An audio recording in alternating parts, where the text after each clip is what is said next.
네, 안녕하세요. 이번 장은 창의성과 영재성에 대해서 한번 살펴보도록 하겠습니다. 첫 번째 창의성이고요. 두 번째는 영재성입니다.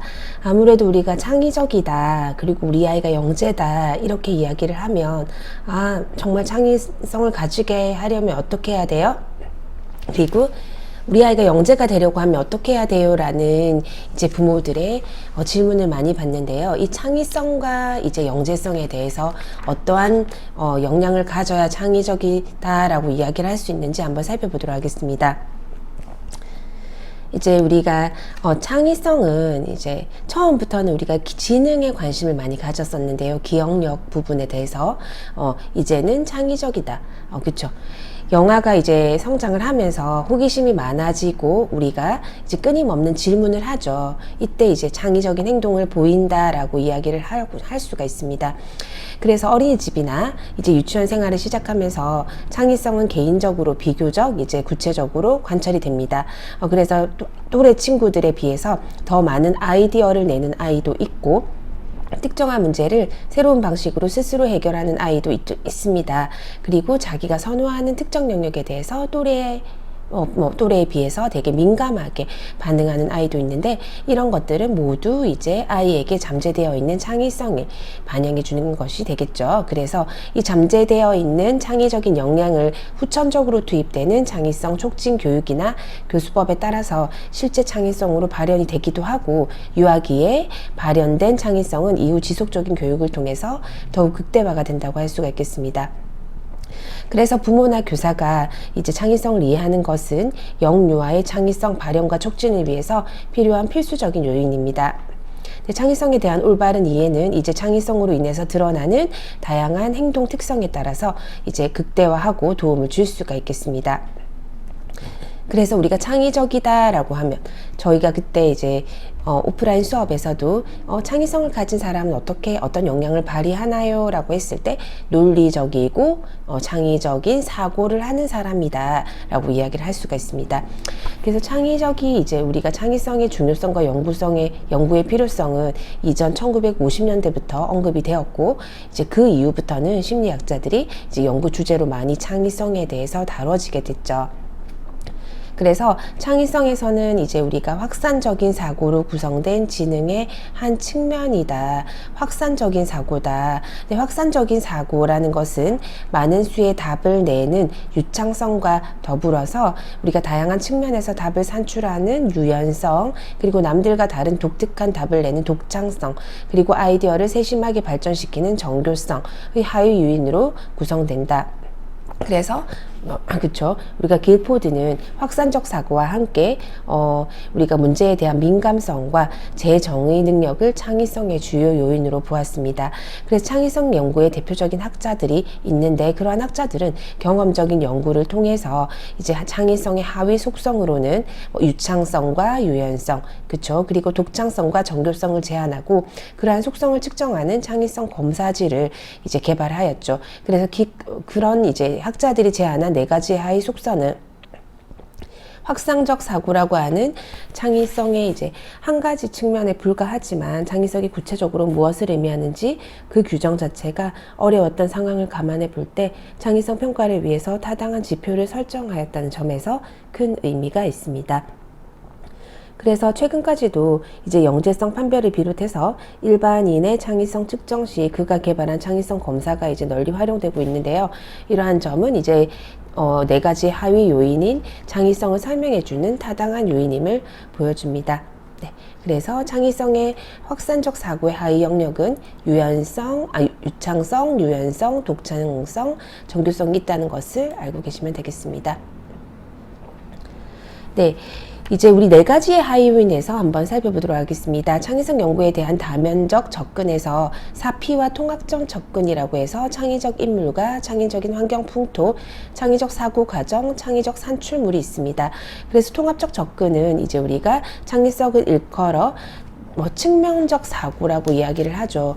그래서 측면적 사고는 이제 수직적 사고의 상대적인 의미로서 판단을 유보하고 다양한 아이디어를 탐색하는데 우리가 수많은 사고로 통로를 생성하는 창의적 사고를 말합니다. 네, 그래서 우리가 4P 중에서 첫 번째 창의적 인물에 대해서 한번 살펴보도록 하겠습니다. 네, 창의적인 인물은 이제 우리가 창의적인 사람이 지닌 성격적인 특성에 따라서 그 연구의 결과를 한번 살펴보면 이제 그들은 보통 창의적인 인물은 모호함을 잘 인내하며 장애물을 극복하려고 하고 의지가 강하고 성장하려는 의지 및 내적 동기 그리고 적절한 모험심 그리고 인정받으려는 욕구, 특정 활동에 관한 몰입과 관심 등의 공통된 특성을 보였습니다. 그래서 창의성과 정적 상관이 있는 성격 특성으로는 사고의 유연성, 사고의 유창성, 표현의 유창성, 독창성, 자발적인 융통성, 자유에 대한 욕구, 다양성의 욕구, 그리고 충동성, 모험심, 심미적인 표현에 대한 관심 등 9가지를 제안하였습니다. 그래서 틀에 박힌 양식을 싫어하거나 보통 이상의 지능을 가지고 있거나 언어 및 공간 지각력이 높거나 기억력이 뛰어나거나 인생 경험을 잘 활용하거나 예리한 분별력과 관찰력, 예민함, 주의 집중력이 뛰어남, 생각을 정리하는 데 능숙함, 주어진 과제를 해결하는 데 풍부한 정보를 소유하거나 감정을 억제하기보다는 자연스럽게 표현하거나 그쵸? 경험에 대한 개방적이다. 판단보다 감지하는 것을 선호한다. 지성과 감성을 겸비한다. 독립적인 성격이다. 그리고 하찮은 것에 무관심하고 중요한 것에 의미를 부여한다.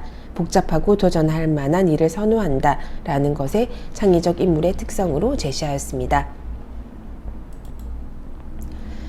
네, 여기에서 이제 한번 살펴보도록 하겠습니다. 아까 제가 말씀드린 이제 우리가 창의적 인물의 특성에서 네, 사고 및 표현의 유창성, 독창성, 자발적 융통성, 그리고 자유 및 다양성에 대한 욕구, 충동성, 모험심, 심미적인 표현에 대한 관심이 높다라고 되어 있는 게 창의적 인물의 특성인데요. 틀에 박힌 양식을 싫어한다는 거 창의적 인물이고요.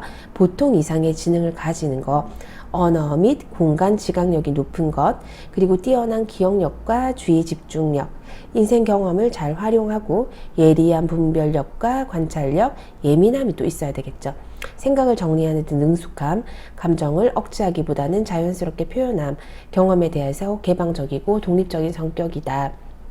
이런 것들 여러분들은 어느 정도 포함하고 있는 이제 범주가 있는지 한번 살펴보시면 좋을 것 같습니다. 그리고 상반되는 성격 특성을 함께 지니고 때로는 공격적이고 때로는 협조적이고 상상과 공상을 즐기면서 때로는 매우 현실적입니다. 동기 유발 없이도 자신의 시간을 가질 수 있으며 주어진 과제를 능가합니다. 질문이 많고요. 색다른 해결책을 제시하고 예민한 관찰력을 지니고 있습니다. 네, 두 번째는 창의적인 환경 풍토입니다.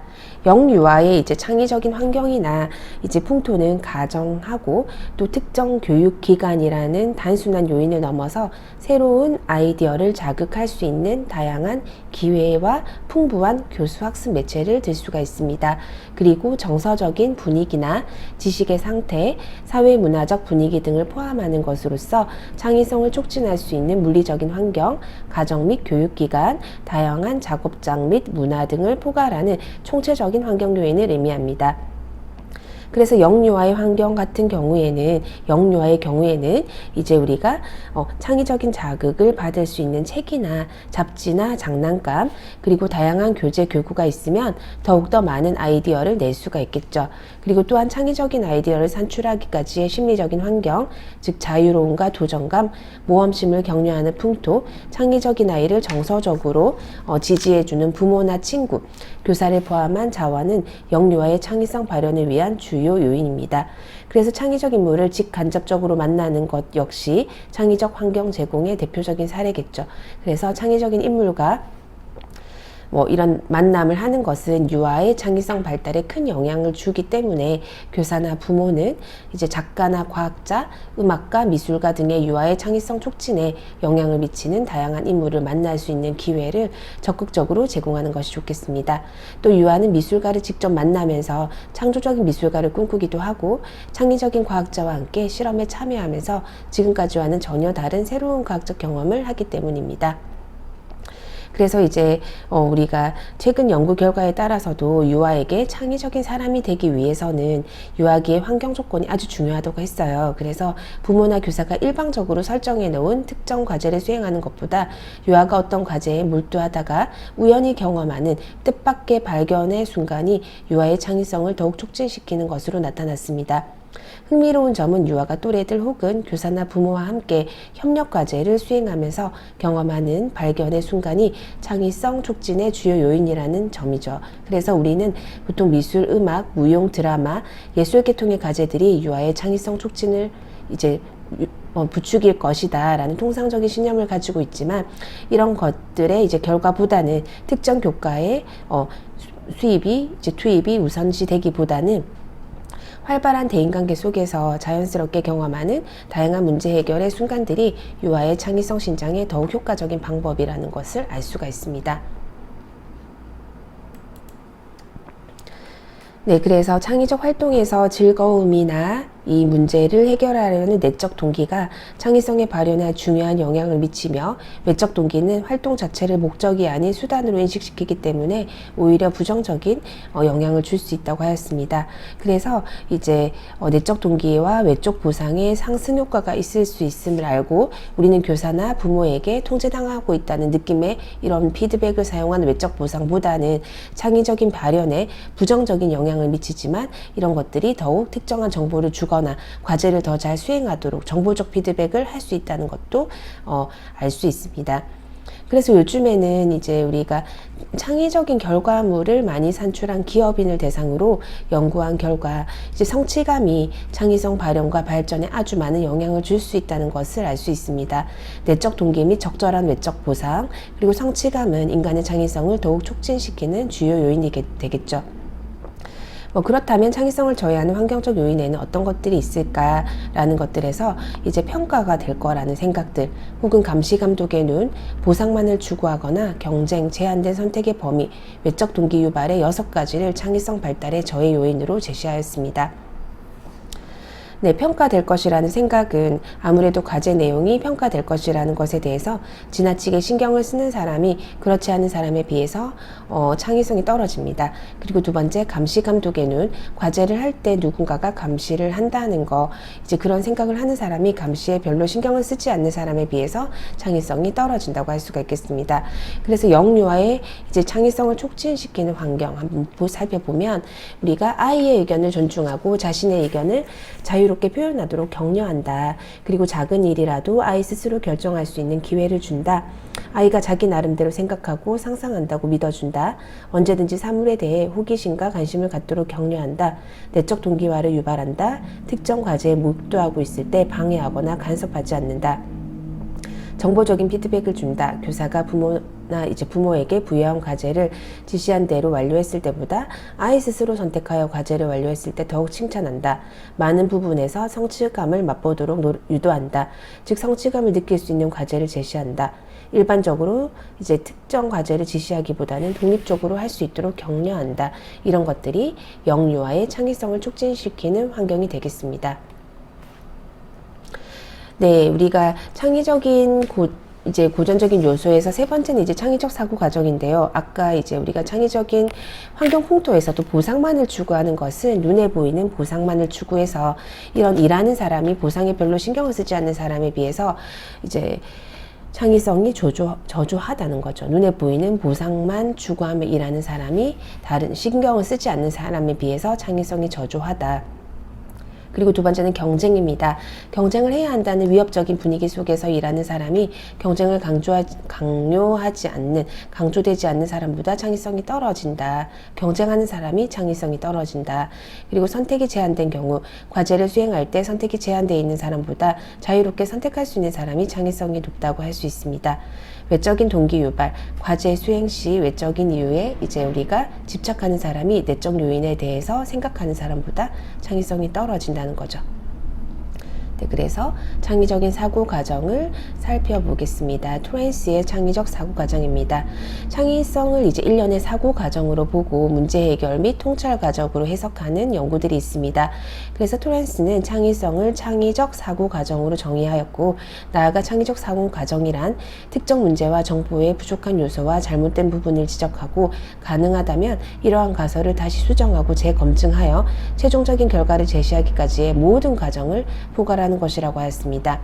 그래서 창의성은 유창성 및 유연성을 포함한 확산적 사고뿐만이 아니라 이제 수렴적 사고 능력도 포함이 됩니다.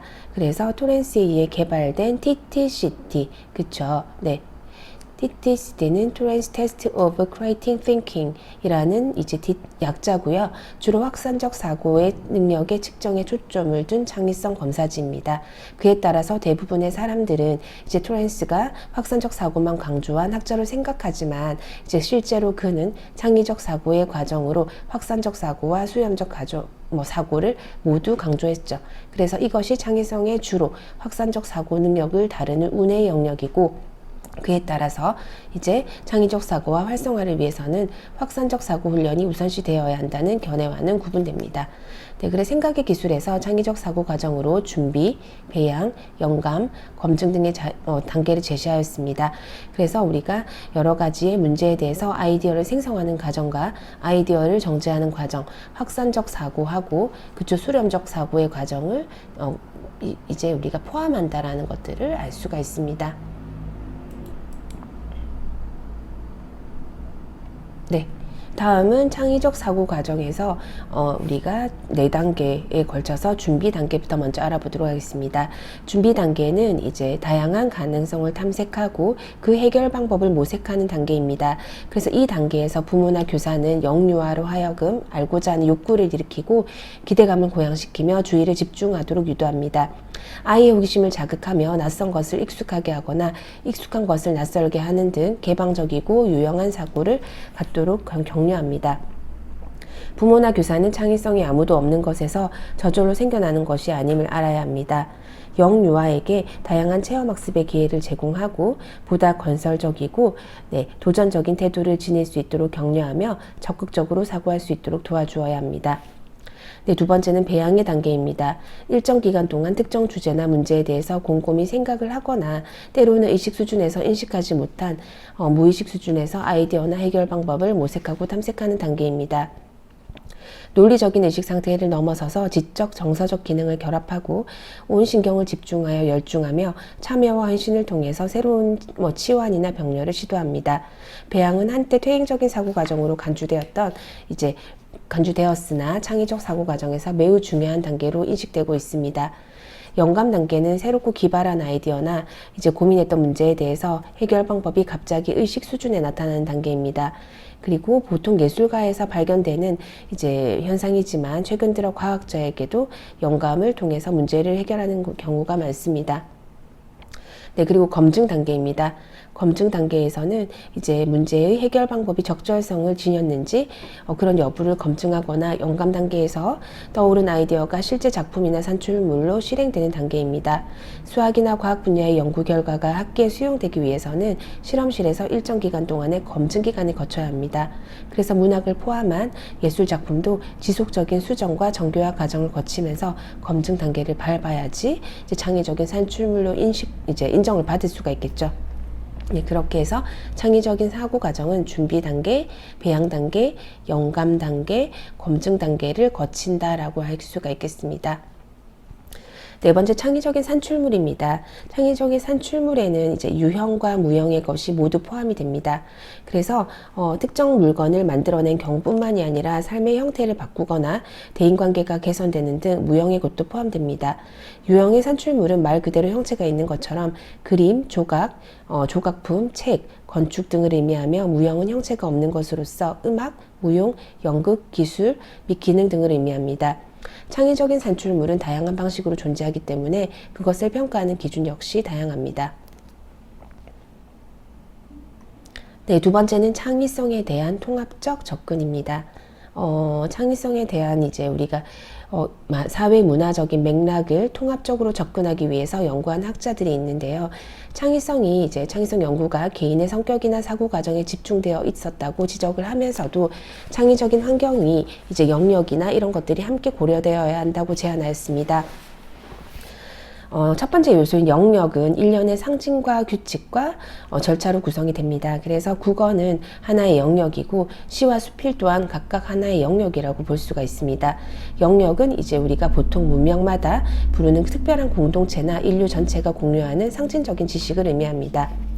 두 번째 요소는 활동 현장입니다. 활동 현장의 영역에서는 이제 문지기의 역할을 담당하는 사람들로 구성이 되는데요. 활동 현장은 새로운 창작물을 영역 속에 포함시킬지의 여부를 결정합니다. 과학의 활동 현장은 과학교사, 과학관 관장, 과학 관련 연구재단과 정부기관 등이 될 수 있습니다. 그래서 활동 현장은 창의성을 발현시키고 더욱 발전시키는 역할을 하고, 바꿔 말하면 이제 활동 현장이 없다면 특정인의 지닌 창의성은 사장될 가능성이 있습니다. 네, 그리고 이제 세 번째 요소인 개인입니다. 네, 개인은 이제 창의성을 지닌 사람을 의미합니다. 그래서 창의적인 사람은 개방적이고 이제 주변 환경에서 이제 일어나는 일에 주의를 기울여서 새로움을 인식하는 잠재적인 능력을 가지고 있습니다. 그래서 창의적인 사람은 해당 영역에 대한 유전적인 소질을 지니고 있을 뿐만이 아니라 그를 둘러싼 물질적, 환경적 혜택을 경험하고 현장과 자주 접할 수 있는 기회를 가지고 있습니다. 따라서 창의성은 단지 개인의 역량으로만 볼 수가 없고요. 활동 현장의 개방성과 창의성을 지지하는 사회적 환경이 조성될 때 더욱 발전합니다. 네, 창의성 검사 도구입니다. 아까 앞서서 말씀드렸던 TTCT, Torrance Test of Creative Thinking. 네, 갑자기 또 발음이 그러네요. 네, 창의성을 측정하기 위한 다양한 검사 도구들이 개발되었습니다. 그래서 이제 토렌스가 자신의 이제 확산적 사고에 기초해서 개발한 TTCT 검사는 언어 검사, 네, 그렇죠. A형, B형과 도형 검사 A형, B형이 있고요. 네, 언어 검사는 질문하고 추측하기, 그리고 산출물 개선하기, 색다른 용도로 생각하기, 가정하기 등을 포함한 7개의 하위 검사로 구성되어 있고, 도형 검사는 그림 구성하기, 도형 완성하기, 반복적으로 닫힌 도형의 3개의 하위 검사로 구성되어 있습니다. 이 하위 검사들은 초기에는 유창성, 융통성, 독창성, 정교성의 이 4가지 속성을 모두 평가하였으나 이후 점차 개선되면서 언어적 활동 검사는 유창성, 융통성, 독창성, 또 비언어적 활동 검사는 유창성, 독창성, 정교성, 제목의 추상성, 성급의 종결에 대한 저항 등을 평가합니다. 그래서 요즘에 이제 저희가 국내에서 가장 활발하게 사용되고 있는 것은 TTCT고 맞고요. 성인에 이르기까지 적용할 수 있는 대표적인 창의적 검사 도구라고 할 수가 있습니다. 도형 검사를 한번 예시로 나와 있고요. 언어 검사에는 이제 작품의 향상 해서 장난감 가게에는 볼 수 있는 천으로 만든 토끼 인형입니다. 크기 15cm, 무게는 200. 네. 그리고 이제 이 장난감을 아동이 재미있게 놀 수 있도록 변화시켜 보세요. 비용에 대해서는 걱정할 필요가 없습니다. 어떻게 하면 아동이 더 재미있게 가지고 놀 장난감이 될 수 있는지 생각해 보세요. 이런 것처럼 언어 검사의 예시가 있습니다. 네, 유아 종합 창의성 검사에서는 유창성과 융통성, 독창성, 상상력이 있는데요. 유창성은 검사 내용이 빨간색을 연상하고 도형을 완성하고 색다른 나무를 치는 것들, 융통성은 빨간색 연상하기 똑같이 이런 것 중에서 고정적인 사고방식을 변환시켜 다양한 영역에서 아이디어를 산출하는 방법입니다. 그리고 독창적 사고는 기존의 사고에서 탈피해서 참신하고 독특한 아이디어를 산출하는 능력이 되겠죠. 네, 그리고 이제 상상력은 과거의 경험을 기초로 앞으로 새로운 표현 능력을 만드는 영역입니다. 그래서 우리가 이제 종합 창의성 검사에서 이 4가지 요인이 있다라는 것들 생각해 주시면 될 것 같습니다. 네, 그리고 영유아의 창의성 발달에서 창의성은 이제 체계적인 논리의 기술이기 때문에 이제 여러 가지 질문을 통해서 논리의 기술을 향상시킬 수 있습니다. 그래서 이 부분은 다음 시간에 연결해서 하도록 하고요. 우리가 영유아의 창의성에 대해서는 여러 가지 검사가 있고 그 중에서도 언어 검사와 도형 검사가 있다는 것 여러분들이 조금 기억해 주시면 될 것 같습니다. 그래서 나는 도형적으로 언어적으로 어떠한 영역이 있나 어떠한 능력이 있는지 한번 검사를 할 수 있는 그런 기회도 가져보는 것도 좋을 것 같습니다. 그래서 저희가 지금 이제 14주차인데요. 13주에 등록이 될 수도 있고 여러 가지 부분이 있을 수 있겠지만 이제 영유아 발달에 있어서 앞서서의 인지 발달, 신체 발달, 다른 발달과 더불어서 창의성 발달도 우리가 발달할 수 있다. 발달의 연속성 상에 있다라고 할 수가 있고 아이들은 언제나 발달이 가능한 무궁무진함을 가진 존재이다 라는 것들 알고 계시면 되겠습니다. 네, 오늘 수업은 여기까지 하도록 하고 다음 시간에 이어서 창의성에 대해서 더 알아보도록 하겠습니다.